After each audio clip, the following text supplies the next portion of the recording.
Hi friends, சுண்டல் சாதம் எப்படி செய்கிறதுன்னு பார்க்கலாம். நான் சுண்டல் வேக வச்சு எடுத்து வச்சுருக்கேன். 2 பெரிய வெங்காயம், ஒரு பெரிய தக்காளி, ஒரு பச்சை மிளகாய் எடுத்து கட் பண்ணி வச்சுருக்கேன். இஞ்சி பூண்டு பேஸ்ட் எடுத்து வச்சுருக்கேன்.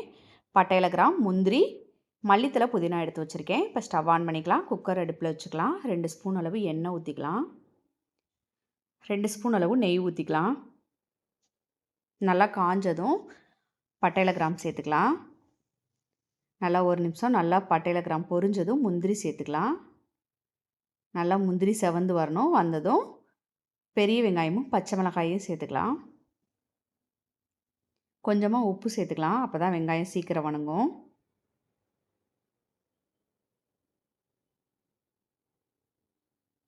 வெங்காயம் இப்போ நல்லா வணங்கிடுச்சு. இஞ்சி பூண்டு பேஸ்ட்டு ஒரு ஸ்பூன் அளவு சேர்த்துக்கலாம்.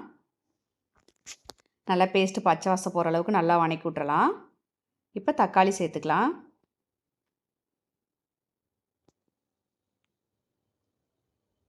கொஞ்சமாக மல்லித்தலையும் புதினாவும் சேர்த்துக்கலாம். நல்லா தக்காளி நல்லா வணங்கி வரணும். பொடி சேர்த்துக்கலாம். பொடி 1 ஸ்பூன் அளவு மிளகாத்தூளும் 1/4 டீஸ்பூன் அளவு மஞ்சள் தூள், 1/2 ஸ்பூன் கரம் மசாலா சேர்த்துருக்கேன். 1 டம்ளர் தண்ணி சேர்த்துருக்கேன். நல்லா பொடி பச்சை வாசம் போகிற அளவுக்கு நல்லா கலந்து விட்டுக்கலாம்.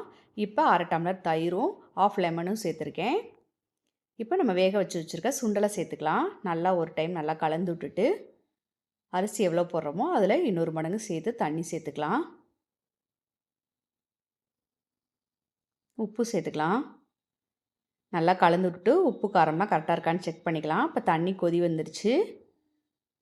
அரிசி சேர்த்துக்கலாம். நல்லா கலந்து விட்டுறலாம். 1 ஸ்பூன் அளவு நெய் சேர்த்துக்கலாம். அப்போ தான் சாப்பாடு நல்லா உதிரியாக வரும். இப்போ மூடி போட்டு விசில் வச்சிடலாம். 2 விசில் விட்டால் போதும். நல்லா சாப்பாடு வெந்துடும். இப்போ விசில் அடங்கிருச்சு. மூடி ஓப்பன் பண்ணிடலாம். போட்டிருக்க பச்சை மிளகாயை மட்டும் மேலால் இருக்குது, அதை மட்டும் வெளியில் எடுத்துகிட்டு சாப்பாடை நல்லா கலந்து விட்டு வேறு பாத்திரத்துக்கு மாற்றிக்கலாம். சுவையான சுண்டல் சாதம் ரெடி.